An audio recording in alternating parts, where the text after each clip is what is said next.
Isaac Prouty was the founder of the largest boot shop in Spencer, and reportedly the largest boot shop and shoe shop in the world at one time. This business was an imposing structure in the center of town until it was demolished in 1964. Presently, Shoppers Village is located on the same site. His son, Charles Prouty, at the age of 30, was forced into the position of leadership at the factory because his father and oldest brother had both died within 2 weeks of each other. The Prouty Mansion, located on Cherry Street, was built by Charles Prouty in the early 1880s, and the cost was $75,000. In 1925, Charles Prouty Jr. moved into the mansion with his family. Today we are going to be visiting with the great-grandson of Isaac Prouty. Among other things, we will find out what it was like to live in the Prouty Mansion.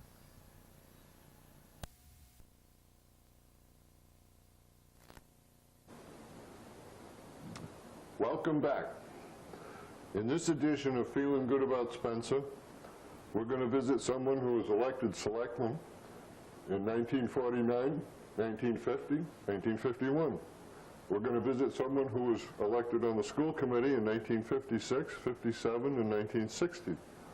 Appointed to the Athletic Field Commission in 1957. Someone who was appointed to the Fire Truck Pump Truck Committee in 1960. For the Vietnam Veterans Memorial in 1961. The Regional School District Planning Commission in 1961.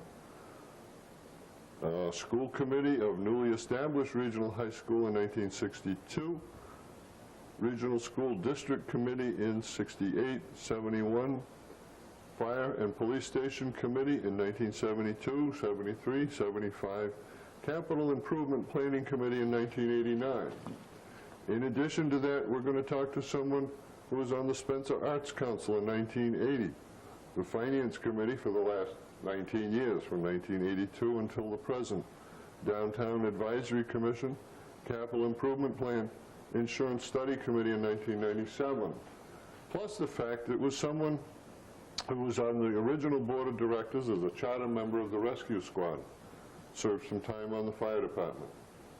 Now, you know we have a fairly small studio, so you'll be surprised to know we're going to meet one person. His name is Richardson Prouty. For those of you who don't know Richardson, let's see if we can get to know a little bit more about him, how his family happened to come to Spencer, and what it was like to grow up here. But I thank you for joining us today. And Richardson, or usually I call you Dick, I hope that's all right. It's fine. Glad to have you join us today. I've tried to mention some of the things you've been involved in, but I don't think I've mentioned them all. There's a few other tidbits, and we've only glossed over the highlights, I guess. I know you were involved in the fire department. When I first moved into town, you worked as a dispatcher or helped out as a dispatcher for them when they had a fire. Mm-hmm. I was not a member of the committee that built the fire barn down where it is. Right. Because I was a little bit, never liked the location, being at the bottom of the hill. Okay. And I had worked very hard, and I had gotten permission from the state to fill in a part of Muzzy Meadow. And we could have put the garage, the barn there, but they wanted it down there, so.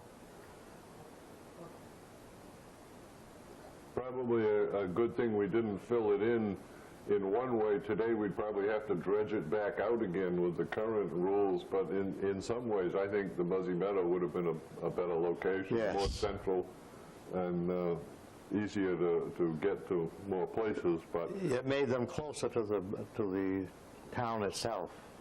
since you were in the insurance business, you were quite aware of things like that. Yes, I was. Yeah. You started you didn't start the agency, but you bought a small agency? I bought it from Mrs. Cutler from Grove Street. And I bought that, and I worked for the next 10 years with no vacation or anything else because I found it very difficult to start a new business. But I'm so glad. I was very, very happy being an agent. I think I was a good agent. I worked for everybody. Well, I must admit that at the time I moved into town, I was in the insurance business, and we were competitors at the time, and I found you to be a formidable competitor. I guess my life was, in the long run, better off that I got out of the insurance business and left it to be. But you were in that about 25 years, I think you Yes. said.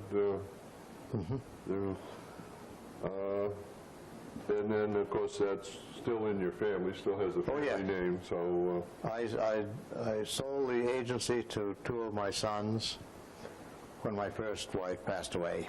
Oh, yeah. Now, you have 5 children, 5 grandchildren, 1 great-grandchild, so you've been keeping busy. Yes. And I should mention that just before we started taping, I asked Dick how old he was. He said 82. And I was kidding about the fact we had to schedule this interview between tennis games. And I think that is so great that someone 82 years old can pick up a tennis racket and still be competitive. I think that is so wonderful. I don't want to ever think of not playing tennis, but that day will be coming fairly soon, probably. Well, it wasn't this year Yeah, anyway. no. Still in there swinging at him this year. You've been on a number of building committees. Yes. Can you tell us a little thumbnail about? Well, let's see, on the regional school, and I was also on a committee of a school that would have been built off of Greenville Street, but there were some people there who did not want the school in that area. And after working all that time, the town did not approve it. And that was when they built Lake Street. Oh, yeah. Okay. Any other committees that you've served on that I've forgotten or missed? Gee, I don't know. I've been on a lot of committees that, some of the ones that I worked the hardest on, I think, was the doing the insurance as it was written. This was in the 1990s, and we found some errors that I didn't like, and we were able to save a good sum of money. That was reviewing the town's insurance. That's right, As a member of the yes. finance committee. Yes. You did that for free. Yeah. And found a couple of vehicles that we still had insured that we'd That's gotten right. rid of the vehicle. Yeah. So we really didn't need to insure them, did we? No, that's right. And we looked, and we had been charged with a claim under workers' compensation that was not ours. And I'll have to give the credit to the girl now who is the secretary for Mr. Terrazzini. Oh, yeah, Stephanie. Stephanie was the one that found that, and that saved us a lot of money, and we saved a lot of money other ways. And I think they still have the same company. Kind of curious how you liked or enjoyed growing up in Spencer. You've been here most of your life, I guess, and maybe you could tell us a little bit what it was like. I remember you mentioning some years ago, I guess it was when you were in high school, you worked at Hobbs Ice Company, so perhaps you could go back a little before that and tell us where you lived and what town was like at that time. Well, we had some pretty strict parents, And we lived at 26 Cherry Street, where they call it the mansion that was torn down. And we were restricted, it was a pretty strict group. We went to the town hall one time when they were having a dance for older people, and we went down there because the orchestra used to play until, I think, 9 o'clock. And I went with 2 brothers, and when we got home, my father had locked the house up entirely. We had to shinny up the beams holding the roof on the porch, and as we went to raise the door or the window, looking into the house, there stood my father with no clothes on, but he was mad. And we were to stay in the yard for a month. Oh, he took a curfew very seriously. Oh, yes, he did. Oh. And I thought Spencer was a fantastic place to live in. We had 2 horses, and when my brothers went to school, I had to exercise both horses, and we used to go out Linden Street, and just a short way out of Linden Street, it was all country. There weren't any houses to speak of. And further out Ash Street today, further out, of course, it's all built up. It's all built up, yes. It was all farmed down back then? And we had a horse that you couldn't make him trot when you were heading away from home, but you couldn't hold him back when you headed toward home. And one of the experiences I had was we came around, the house is still there. There used to be a woodlot, and I can't think of the name of the people that live there, but it's a sharp corner, and there was a great large stone there. And that horse broke the reins, and we came barreling around that, and the horse feet went right out from under him. Ooh. And down we went, and Lord knows why I didn't fall off, but I didn't. And he got up, and we went home, running all the way. Yeah. He was quite a horse, but a damned horse he was. It was annoying. But Spencer, we used to play baseball. There were 3 or 4 places that we played baseball in town, in back of people's yards. Everybody knew everybody. Yeah. And this goes way back when Mechanic Street used to be a 2-way street. That's been closed for a long time. I wouldn't have wanted to be anywhere other than Spencer. I liked it. Really? Well, that's good to know. I know Carol and I moved into town shortly after we got married, and we certainly have enjoyed our time here. So you were fortunate you grew up here. We grew up a different place, but came here. You were not closely related to David Prouty of high school fame or name fame, as I recall. No, the Proutys seem to be a strange name. There are Proutys all over the place.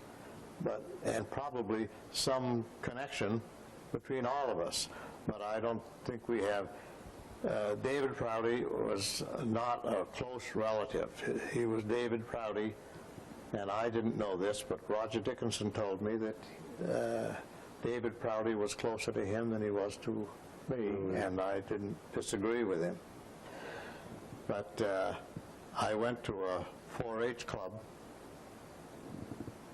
cattle show, and there were 2 men sitting on a settee, and I sat with them, and when they were leading the cattle around, there was a very attractive young lady, and one of the farmers said to the other, "Gee, that's a kind of an attractive girl. Do you know who she is?" And the other fellow said, "No, I haven't the faintest idea, but that's a Prouty's cow." Oh, well, as long as he knew the cow. Keep priorities straight here. Now, you were related to Isaac Prouty? Isaac Prouty was my great-great-grandfather. 2 generations back. Yeah, I guess he was quite a guy and he had some children who were smart. My grandfather Charles N. Prouty was the one that ran the big shop. And that shop at one time was the largest shoe factory under one roof in one roof. Really? One building, yep. And wasn't it at one time considered the largest wood frame building? Yes, yeah. And one that made you extremely nervous when they were tearing it down and they shut off the sprinkler system, if I remember correctly. Yes, I did. I called General Shue, I guess it was, who owned the building, and requested that at first I had found out that they had a building out in the west that they just let go to pot, and it caught fire and caused lots of damage. And when I called the shoe company, they said that they would get right at it. And I said within 2 weeks, and they said, oh yes, well the 2 weeks went by and they had done nothing. So I called them again, and I told I guess I was talking to one of the heads of the shoe company, and I said, you may be a big wheel there, but you don't tell the people from North Brookfield what to do. That they started the next day to tear the building down, and thank heavens it was taken down without burning, because if it ever had gotten going, it would have taken a whole section of Spencer. True. We would have lost a good piece of downtown. Yes, you bet. Urban renewal, whether you wanted it or not. That's a new way of starting something new, I guess. There's a few pictures I've seen of a fire that happened, I think it was 1893, that urban renewal on the other side of Main Street. Wall Street. Wall Street, Yeah. and down by the freight yard. They actually brought a steam pumper, I think it was from Worcester. They brought it out by train to fight the fire in the downtown area. So once that type of fire gets going, it takes some buildings with it. I've been reading the book that the Fisk boy wrote on the history of Spencer. And it's fun to read that because I'd kind of forgotten things, the gas tanks that they used to have down in back of the Kingsley block. Oh, yeah. And but that finally, they had several fires there. Oh. But they closed that down. I remember the building, and I think I remember the tanks, but I didn't remember the fires. No, I never knew any of the fires either. But, and I don't like fires. Now, you also mentioned, or I had mentioned earlier, you worked at Hobbs Ice, where you went out on Lake Whittemore with Yes. chainsaws and cut the chunks of ice. Yeah, well, we went up, I went up with my brother Dave, and we were just hanging around there, and Dave is older than I am, and he said, pick up one of those pikes and push the ice around a little bit. So we did that, and Mr. Hobbs came over and asked who I was, and I told him, and he said, who told you to do that? And I said, you did. And he said, well, I don't remember it. I said, what's your name? So I gave him my name, and he wrote it down, and we worked. That was early in the morning, and we worked right through the day into the next night because it was getting warm and starting to sprinkle. And so we filled the ice house in one day, and I was exhausted. I never ate such a supper as I did that night. I think I ate 6 or 7 fried egg sandwiches. Really? Oh, yeah. I couldn't get filled up. Talk about working up an appetite. Yeah, I guess tough so. work, too. Well, it did sprinkle, and my brother went in, and some of the men were working in the ice house, and there was a nice heavy coat there, so my brother put the coat on, and he wore it all the time we were working outside, and it must have weighed 15 pounds because it was soaking wet, and he hung it back up. And when they got through working in the ice house, they came down, and the fellow who owned that coat picked it off the hook, and it was so heavy it dropped right out of his hand. Yeah. Because the ice would then be delivered to the homes around town. That's to right. Work the refrigeration, Yeah. ice boxes. S.D. Hobbs. S.D. Hobbs, later to become Bemis Hobbs, I guess, on the old Yes, I company. think, yeah. And I think, didn't Bemis have an ice house also? On the other side of the pond. Lake Whittemore. Yes. You were also in the Navy during World War II. I remember Yeah. you mentioning that. Yeah. What was the name of the ship, Dick? It was an old destroyer called Bernadou. Bernadou. Yeah. And I loved being on board ship, even though it was an old destroyer. I was just happy to be on the ocean. I never got seasick. Really? No. Oh, that's good. And I was on there until they decommissioned it. And I went on another ship, the Europa, and we brought back personnel who had been in Europe during the war. And I think we made about 4 or 5 trips. Ah, Yeah. bringing the boys home at the end of Yeah. the war, that's a more pleasant duty than Oh, bringing yes. them over at the beginning. Yeah. So that was a good assignment, I'm sure. And of course, we've seen you I've seen you in a number of parades, Memorial Day, probably some Veterans Day, playing the drum to match off cadence for the Memorial Day parade with the color guard. You're all warm down there. What's the everybody?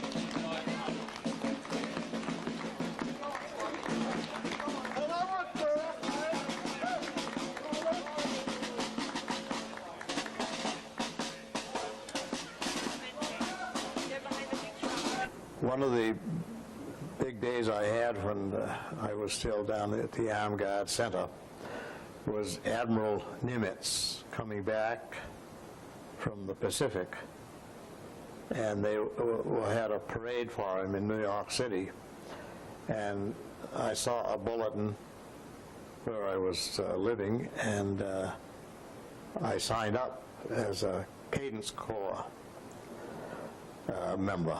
And we marched down, I don't know what the streets were, but they were a lot of high buildings. Everything went fine until somebody threw out from one of the windows from up above a nice whole roll of toilet paper that had been soaked in water. Oh, And the rest of the parade that I was in, I was covered with toilet paper. not a very nice decoration, I No. guess, for a... Well, it would have killed somebody if it hit anybody. Yeah. You spent a few years involved with Spencer Savings Bank on various committees there, and I remember when I first moved into town, the bank was a little bit of a cubby hole added on to the bank block, Yeah. right on the corner of Main and Maple Street, and then they built the current building and then built an addition onto that. So it's grown a bit. You were on the investment committee? I was on the investment committee, yes, for 27 years, Yeah. and loved it. I just liked it. It was very, very good, very good. And I believe you said it was your great-grandfather that built the house on Cherry Street, On which Cherry Street. we later learned of as the Prouty Mansion. Now, I never saw the inside. I just remember seeing the outside. Can you tell us a little bit about how many rooms it had, or? Well, let's see, it was an absolutely beautiful house, beautifully finished. They had people from Italy coming over and painted some of the ceilings, Wow. and everything was beautiful. And we had, I never knew it, but the windows were all anti-theft. People, they couldn't break in there. Came in that house and you could look up 3 stories, and each story was about 14 feet high. And let's see, on the first floor there was 1, 2, 3, 4, 5 rooms and a pantry and a large kitchen. And on the second floor there were 1, 2, 3, 4, 5, 6, 7, 8, 9 bedrooms, big rooms. Really? Wow. And upstairs there were 2 rooms, probably for the people who were there working, you know. And we used to have every Christmas Eve, we would have probably 75 or 100 people that would come there, and we'd have things to eat, turkey sandwiches and stuff. And then at 8 o'clock, my mother, who was a beautiful piano player, would play, and we would have big crowds down there, and we would sing until about 10 o'clock at night. Okay, I remember reading a little history of town that it suggested that there were some parties at the mansion. Yes. And people were entertained by local musicians. And now, was there a room on the, like a ballroom on the third floor? The top floor was principally, space-wise, a dance hall. That's what I thought I'd heard, yeah. And we used to use it once in a while on the Christmas Eves. You could go up there and play records, and if you wanted to dance, you could do that. And a beautiful view from the house west. And I finally have a picture of that. I've never had one. Oh, really? You know, and I have it now. And but it got so expensive. The high ceilings, Yeah. and we never had any heating in the bedrooms. Oh, really? Yeah. And they would get cold because I had a ceramic hot water bottle, and I didn't empty it one morning, and I came to get in bed at night, and the damn thing had broken, and the bed was soaking wet. It froze. That's how cold it gets in there, yeah. And I had a front room. I used to sleep in one of the front rooms, and when the fire whistle would blow, that would bring you about 3 feet right out of bed. Oh, Yeah, cool. that was bedrooms and lots of bathrooms. That you couldn't have asked for a nicer house. Yeah. Except I think one of the reasons that it's gone is that it almost was economically obsolete. You couldn't, if you painted that house, it would have cost tens of thousands of dollars. Sure. And heating it at today's And oil to heat prices it, would heated be... it, yeah. We didn't used to, we had a Henry Casavant who used to shovel the coal into the furnace, and we got an oil burner. Well, oil burner was, it must have been 4 feet long and high, and every time it would start, and the furnace was right below the living room, that thing would, I don't know why, but it would delay when it ignited. But when it ignited, both the big doors would open and then bang. And if you weren't used to it, you'd think the place was blowing up. But it was fun living there. Interesting. Yes, it was very fun. How many fireplaces in the house? Well, I counted them up once. Let's see. 1, 2, 3, 4, 5, 6, 7. Really? 7. And did you use the fireplaces for heat, or was it mostly... Yeah, we used them for heat. Yeah. And the chimneys were, I guess, 2 or 3 thickness. So if you had a chimney fire, nobody paid any attention to it. Oh, They just let it blow out. let it burn out and Sure. start over again. Sure. Interesting way to live. And we had nice, the fireplaces were, every one of them was beautiful. Yeah. And I don't know, it was a house that you'll never see them like that. Well, you'll see some of them, but I don't know who would ever have a house as large as that now. Yeah. Yeah. Growing up in a fairly large house like that, of course, brings some memories back, I'm sure, with all the fireplaces and whatever. The house itself was pretty well torn down a number of years ago, but you mentioned earlier that a piece of it was preserved. Yes, I don't know what arrangements that were made with Mr. Canoia, but my sister Martha's husband, Jim de Normandy, who lived in Lincoln, bought one of the rooms that we used to call the cold room, because nobody ever heated it. We never used it in the time that I lived there. And Jim DeNormandy came to Spencer with a long bed, truck bed, and they took the northeast window, or the northeast room on the house, and the room was taken to Lincoln, and they put that room up and made it a part of my sister's house in Lincoln.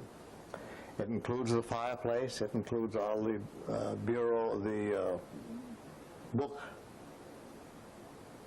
area, and the chandelier, and all the windows, just the way it was in Spencer. Yeah. And you mentioned that had very brocade gold furniture. Yes, very fancy. Very nice. But we never, as kids, we never went in there. Probably weren't allowed to.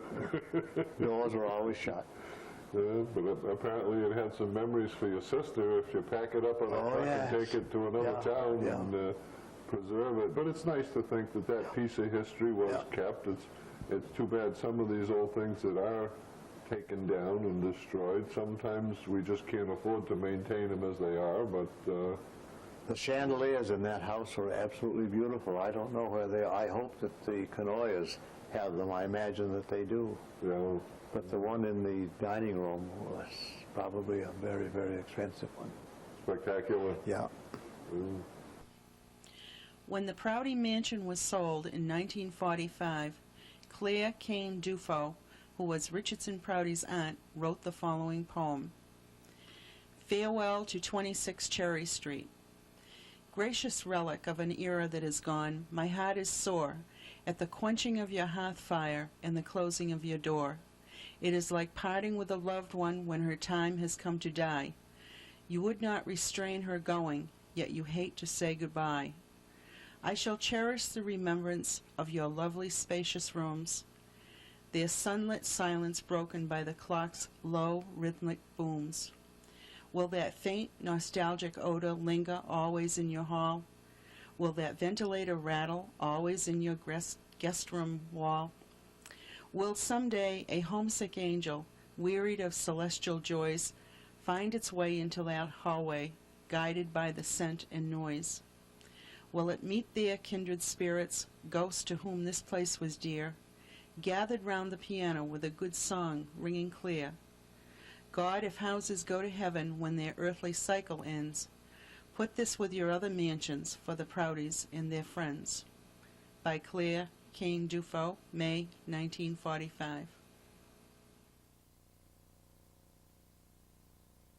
I just will tell you one thing that I think is my first wife was very clever with words, and when we had our fourth son,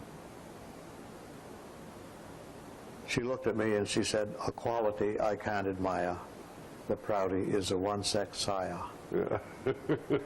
So we then adopted a little Chinese girl from Hong Kong, and that was over 40 years ago. Wow. She's now married, and she has 2 children,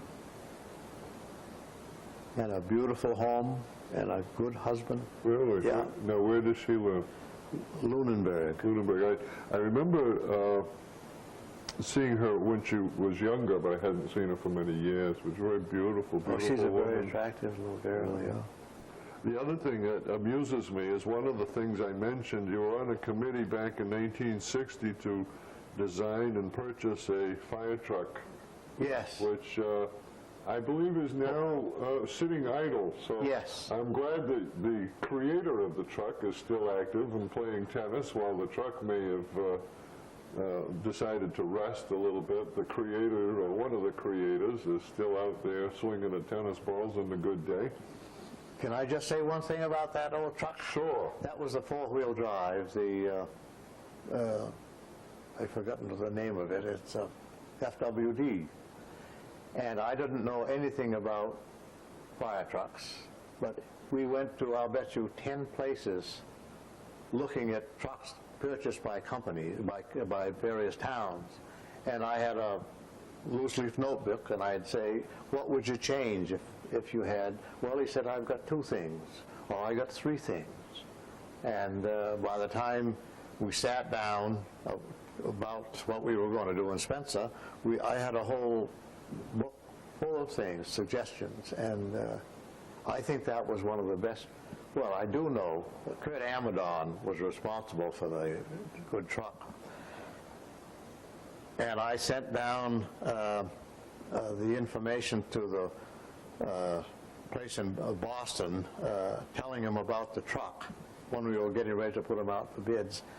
And the fellow said, I don't know if you'll get anybody to bid on building a truck like this, but if you get one, it will be an outstanding truck. If I remember correctly, it was built on a FWD chassis, and it was built by Farah Equipment up Yes. in Hopkinton. Yeah.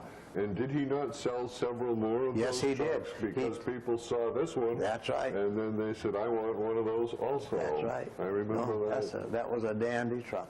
Oh, It weighed 25,000 pounds, and it cost us $25,000. right. I remember that. $1 a pound. Yeah. Probably couldn't do that today. No. I knew meat was priced by the pound, but I didn't realize fire trucks were. But all in all, I've loved Spencer. I'm so glad I grew up in Spencer. I've been happy here. I didn't care about being anywhere else. Well, in retrospect, I'm glad you stuck around. Well, Dick, it's certainly been a pleasure for me to have known you these many years, and I, for one, appreciate your many years of service to the town and on the Finance Committee in more recent years. And certainly as I look around town and see the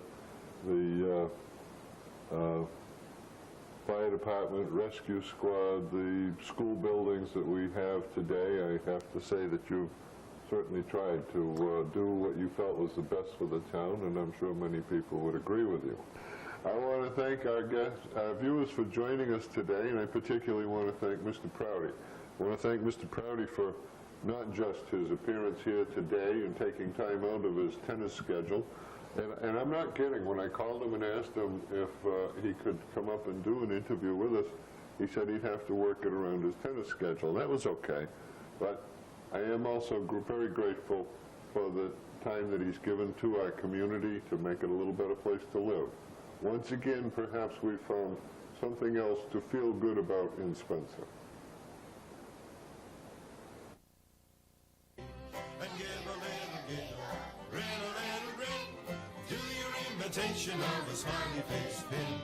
Open up your heart and let the sun shine in. And share it with your neighbors and your next of kin. Share it with your neighbors and your next of kin. Oh, the moral of the story is to help the world to smile. You do an act of kindness, you go the extra mile. And what you do comes back to you in just a little while. For goodness is contagious and it's never out of style. So give a little giggle, grin a little grin. Do your imitation of a smiley face pin. Open up your heart to let the sun shine in. And share it with your neighbors and your next of kin. Give a little giggle, grin a little grin. Do your imitation of the smiley face pin. Open up your heart to let the sun shine in. And share it with your neighbors and